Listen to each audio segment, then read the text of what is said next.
to the second episode of Innosphere. We hope you enjoyed the first episode as much as we did. Today is a special episode because we're going to talk about the genesis and evolution of innovation and entrepreneurship, something that is synonymous with our wonderful campus, IIT Madras. And who better than Professor Mahesh Panchagmula, the Dean of Alumni and Corporate Relations, who is also the former advisor of CFI, the man behind Nirman, and also the former advisor of the incubation cell. I'm sure it's going to be a great learning experience for all of us involved. And let's just get started. Good morning, friends, and welcome to the next episode of the Innosphere podcast. We are very happy to share with you today that we will be talking to some of the further stakeholders in our innovation ecosystem, as well as one new startup team and the team Raftar from CFI. So, to start off, I'm going to um, present to you our very popular Dean of Alumni and Corporate Relations, Professor Mahesh. Good morning, sir. Thank you for being with us on this show. Can you tell us some, what do you say, back the stage, workings on why CFI was created, and then later why was Nirman set up? We want to know from you as one of the dramatis personae in this whole, saga. On what were the thinking behind it, and why did they want to do something like this? So let's talk C5 first. C5 was the genesis of C5 goes back to two entities, the class of 81 and Professor Eddy Chandy. Class of 81 in their silver reunion in 2006 Wow, came together 2006. and said, we need a space where students can go be themselves and learn by themselves from themselves. Professor Anand at that time was very supportive of this idea, but Professor Eddy Chandy really championed the idea of creating this space. There were several tugs in multiple directions at that time, because at that time the tech soc setup, as students like to call it, involved a bunch of hostels having their own tech rooms. Yeah. And each club was an independent entity. C5 was going to become an amalgamation of clubs, and all of those tech soc rooms in hostels, while they still continue to exist today, were going to lose their importance to this more centralized facility. So that required some finagling with students, understanding the longer term implications of creating something like this. But I'll say every bit of it has only been positive. So what started out as an idea in 2006 took shape in 2008 by Professor Anand granting one full workshop bay, which even at that time was premium space. Yeah. Today I cannot imagine a director saying, because space is very difficult, is premium on campus. So in 2008, when that first space was allocated, the institute put in the resources to refurbish it to a certain level of aesthetics, but the class funded the creation of this lab. So that's sort of where C5 started, and then over the last 15 years, it has taken on a life of its own, as we all know. With Nirman, and along the way, right from 2008, C5 has had faculty advisors, starting with Professor Chandy as the first. Then, I know Professor Pratap Haridas was a faculty advisor before me. Yeah. Professor Pushpavanam was a faculty advisor before me.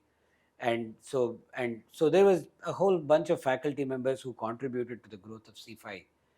And C5 and Shastra the tech festival were sort of closely connected at that time. They still are. But somewhere along we realized that C5 needed a full-time attender faculty member like you are now.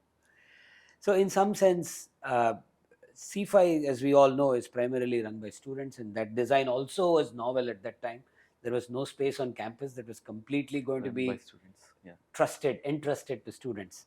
So we should acknowledge the decisions that were taken and the magnanimity and the magnitude of those decisions. Along the way, we saw that a lot of students working in C5 were doing many different projects, but the bridge to an incubator was missing. They were sort of happy having done a project. They would leave a prototype, wires hanging on the desk, graduate, add a couple of bullet points to their resume, and move on. While that still happens and there's nothing wrong with it, we wanted to provide a bridge to those that want to take this slightly more seriously. And that was the origins of Nirman. Siddharth Dailani was the student the head at that time. So Ashwin and I got together to decide to sort of think through these. I was the faculty advisor at the time, and Ashwin and I got together to think through what could be a structure for this. And Professor Bhaskar quickly saw the value of this, and he said, yes, we should put some serious resources into this. In fact, his vision was that one day this would be fully funded by our incubators, because after all, if you did the right things here, our It's a incubation pipeline cell for that. Yeah. would be the beneficiaries. So Nirman today, again, thanks to your efforts, thanks to Satya and many others who have contributed their sort of neuron Mind time, space. have really made a beast of it, which is fantastic to see. So, could you tell our audiences something about the Sudha and Shankar Innovation Hub? It's a place that is very unique across all academic institutions in India. I don't tire to say that it is India's first architect-designed academic space for entirely dedicated to students, and it's also unique that it is entirely funded by our alumni. So, if you would like to say something on that. Wonderful. Though all IIT did is give that little piece of land, and as you say, the funding for it was raised from alumni, and the space is completely run by students for students, of students. And you and I, as faculty advisors, are clapping on the sidelines for the most part and enjoying the show. And to have that sort of a privileged seat, both as a student, both as a faculty, and as an alumnus, is extremely rewarding. Some of the ideas that we see being sort of discussed, pursued in the Sudhashankar Innovation Hub are truly audacious. As you know, there's a racing team that is trying to race across the outback of Australia, They are in Australia as of now. fully on solar energy. Yeah. It's not. I mean, anybody that has ever been to Australia knows it's a very rugged country, and that part of the country is very unforgiving. And for a small student team to build a vehicle here, transport it to Australia, race across Australia, to even think that is I'll say is credit and a testament to the ecosystem that we all now live in. And Sudhashankar Innovation Hub is a central piece of that ecosystem. To have this sort of a space completely in student control is, as you said, probably the first of its kind in the whole country. And I will dare say in the whole world. Wow. This sort of space being available for just student activities, innovation activities, I'll say is a game changer. I think 10 years from now, when you will be talking to the then dean, you'll see a report card of this. Sure of that. Yeah. In your vision, what is the role and roadmap for the innovation and entrepreneurship ecosystem on campus? I think let's start by first acknowledging where we are. We are very fortunate to really have, I will say, the country's best innovation and entrepreneurship ecosystem.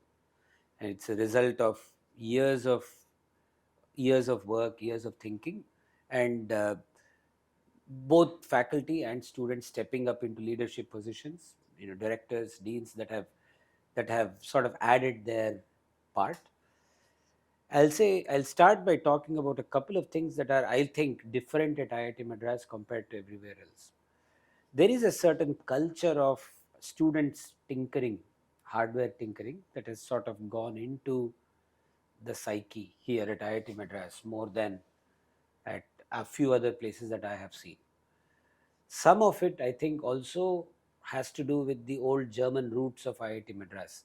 It's interesting you say that. Yeah. That the Germans, when they started IIT Madras, wanted faculty here to work very closely with industry. Yeah. And so ICSR, as we know today, was started right alongside Oh, wow. the industry, Yeah. right alongside the whole institution.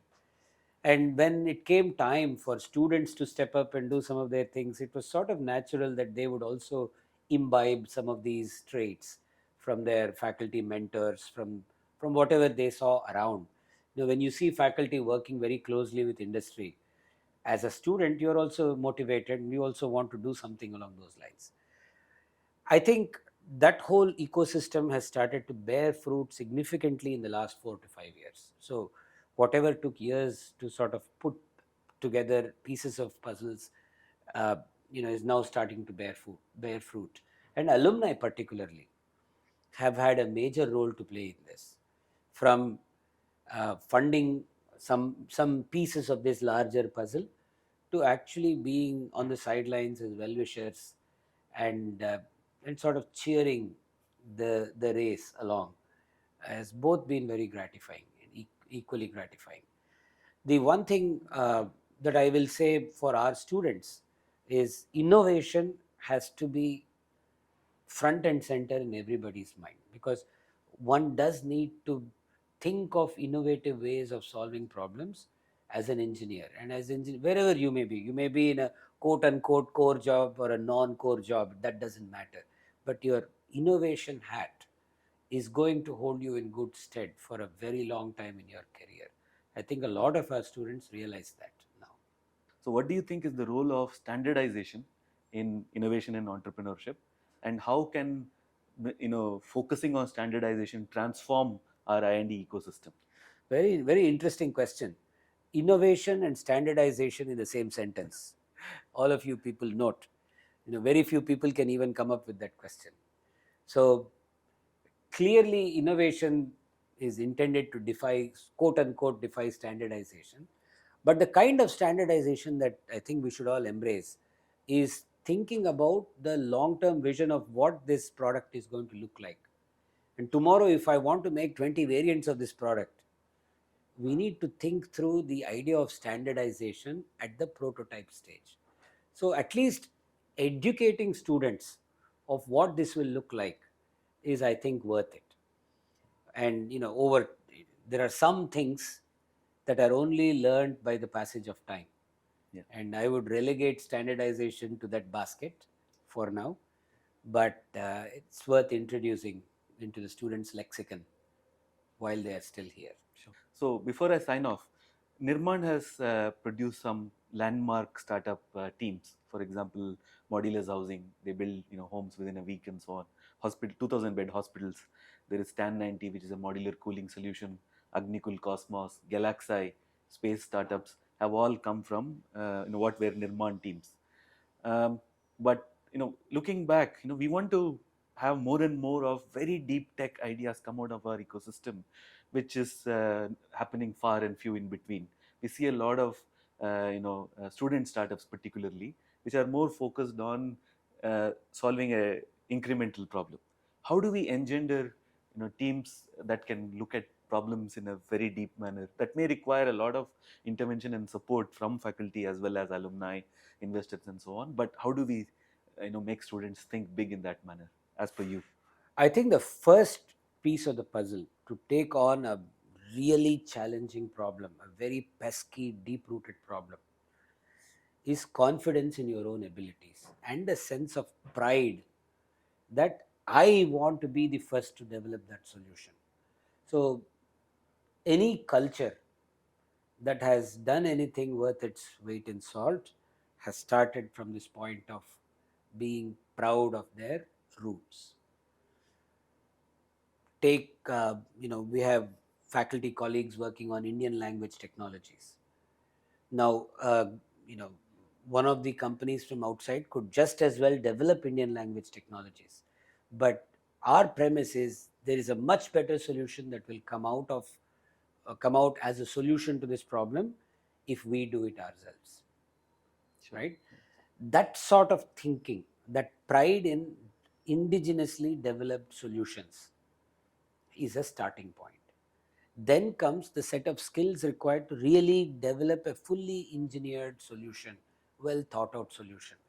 That requires abilities in the group, in the team, plus a whole ecosystem to advise these people on what are all the possibilities to think of. One of the areas I'll specifically highlight in this space is the journey from a prototype to a product. is something that we are not good at. And so anything deep tech will require complete knowledge of the process going from a prototype to a product. And students need to be educated on the value of even walking that last 100 meters. It may look like the last 100 meters, but from a business perspective, that is all the journey. The prototype is just the first 100 meters. So to impress upon students the value of the completeness of this journey all the way to the product is the second piece of the puzzle, I believe. A third and the last piece that I think we should look at is to let people invest their time, um, to sort of re-engineer the rest of the academic ecosystem to give these people a little more time. That is something I've been a big champion for. That I do believe our academic curricula are fairly rigorous, both in terms of the quality of expectation, which is good, but also on the time demands. I believe there is a solution which would free up some of the students' time for such other activities while not diluting our academic rigor. We should try to pursue and find that solution also to help students go in this direction. So, what's the conclusion?